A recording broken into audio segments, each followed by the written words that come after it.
Good afternoon and welcome to Rosendale, Wisconsin. I am at the home of the Winnebago RC Flyers Club today on this beautiful early March day. The sun is out, the temperature is, it's about 45 degrees, but unfortunately, once again, it's really windy. And that's why you see the backdrop of my vehicle as the background for this video, because I forgot my muffled microphone, so I have to try to make this vehicle be my windbreak. I've got my Saito FA-130T engine here, which really sucks that I forgot the muffler or the external microphone, because the whole reason I brought this out here is so we can all hear it run. And this is going to be a wasted trip if I can't get good audio on this. But we're going to give it a shot since I'm here and I've got everything else except the microphone. I'm not entirely sure what angle I'm going to use. I don't think I'm going to be too concerned about showing you RPM readings as opposed to me seeing them and taking them, because I think what's going to be most important is actually get an angle on this engine that kind of shows how awesome it is, because I don't particularly care for the angle we're looking at right now. But this will be the very first time I've attempted to run this engine. I've got an APC 15.6 prop on here, a full tank of probably 8 to 10% nitro fuel, and the original plugs that came with this engine, which are Saito P2 plugs, I believe. Now, this thing should just fire right up. I've got, let's see what I've got here.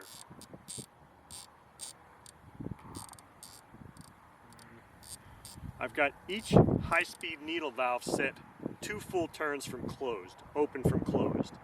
And we're going to see if that's a good initial setting.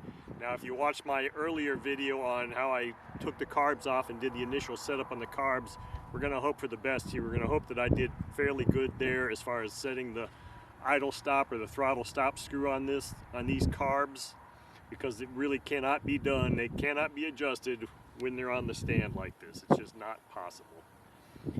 So we're going to see how well I did on that, and hopefully the low speed won't need too much adjusting either. But this is just the first run, just kind of to see the condition in the engine, see if I can hear any bearing issues, and just run the thing just for the hell of it. So let me stop talking and we'll start running. Okay, I am going to prime this. There's a method to priming this that I don't necessarily, I'm not on board with, but I'm going to do it my way, which is I'm going to blow into this. Guess it would help if I blew into the correct side of the tube.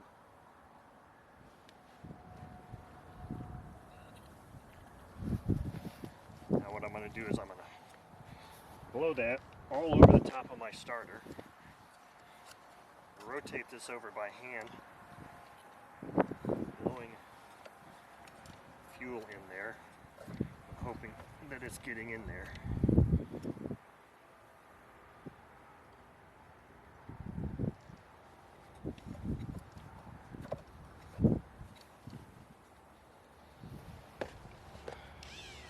Okay, put this in my pocket. Let's hook these gloves up.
Okay, I stopped it there because this cylinder wasn't firing a whole lot, and apparently my throttle stop screw setting was way the hell off.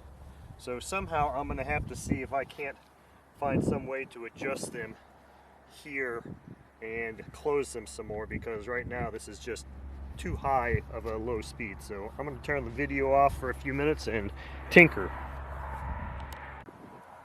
Okay, I managed to turn this one that's impossible to get to just a little bit, I think, and I opened this one full turn, so hopefully that'll give me, I guess we're just gonna have to run without exhaust pressure. Hopefully that'll give me enough closure to at least have a lower idle speed.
Shut it down again, obviously.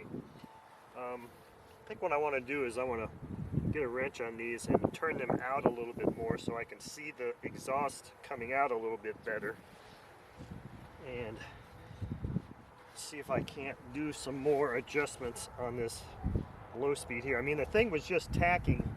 It peaked at 8780, so it's pretty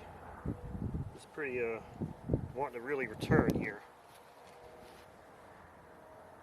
I think I feel a difference. Well, no, the cylinders both feel pretty hot. It's just at low speed, this one keeps dropping out.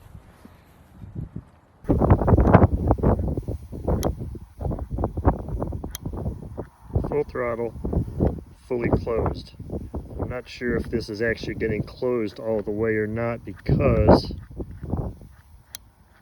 this could be contacting the mount. Okay, I'm going to fire this thing up one more time. I just took a short little video with my cell phone camera. I think I might have an issue here where it may not be my throttle stop screw settings on this carb at all. It might actually be that this throttle arm is contacting the mount before allowing the both carbs to close fully. And if that's the case, that means I gotta take the engine off the mount, off of this thing for sure, and try and figure out how to get a screwdriver in there and adjust those little barrels. That's going to be a real pain in the butt, but let's just see if we can fire this thing up again here and see what happens. Maybe I'll get lucky here.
crap happening. This cylinder dropped out. I'm going to close these needles completely, and I'm going to go 3 turns. 1, 2, 3. 1, 2, 3. I don't know, this thing is just a bit odd the way it's running.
Out of it now. Okay, so that concludes our run for this engine. Obviously it runs. Kind of an interesting one though, because I think I definitely found out for sure that I'm not getting low idle because this throttle arm is contacting the mount, which is interesting because I didn't adjust that at all, because what happens is on these Saito throttle controls there's a little set screw that holds the arm in a set position. Well, you can loosen that set screw on any of the engines, the singles, the twins, and you can alter that throttle arm direction or orientation based on, you know, your pushrod setup. I didn't play with that, and Saito wouldn't make a mistake like this, I don't believe, where they make it so that their throttle arm contacts their own mount. So this kind of leads me to believe that somebody was playing, you know, obviously it's a used engine, it's an old engine. Somebody was doing some stuff to it, and maybe that's one of the reasons why they got rid of it, was because they couldn't get it to run right because they didn't know what was going on with it. So the next thing I'm going to have to do is I'm going to have to take this thing off the stand here, or find some other way to, maybe I can just unbolt the mount here and pull the engine off. Yeah, I don't know how that's going to work. I don't know, somehow I've got to try and adjust these throttle arms, and I don't know if I can just do one. If I can just do this one and that'll work for the other one too, I don't really know. This is going to be a tricky thing because you can't see the carb openings on this carb even when you're underneath it or it's flipped over. You just can't see it. So this is going to be a tricky one. But anyway, the engine runs really nice, but this one cylinder kept dropping out at low speed. And I'm not entirely sure I understand why that would be at this time. And then at one point, this cylinder dropped out also. High end is great. I mean, this thing runs and transitions great. If this engine's firing, it'll transition great in both engines, and both cylinders will be firing. And it has really, really good high end. I mean, it was, I think that last reading I was taking was like 87 still when I had these open 3 full turns. So that was the other thing that was weird, is that the high speed didn't seem too impacted by what I was doing with these needles at all, because one of the iterations when I was running, I was sitting there opening and then closing them, and it didn't seem to be affecting it at all. So I don't know. I think the book said open them 5 turns, but that's for initial starting and initial break-in. So I don't know. I'll have to see what I can do with this thing, but I mean, it runs really well. I didn't hear anything that sounded like bad bearings, so I think the engine is healthy. It just has some setup issues, mechanical setup issues. And I guess I'm going to conclude it with that right now and say, well, there's your run.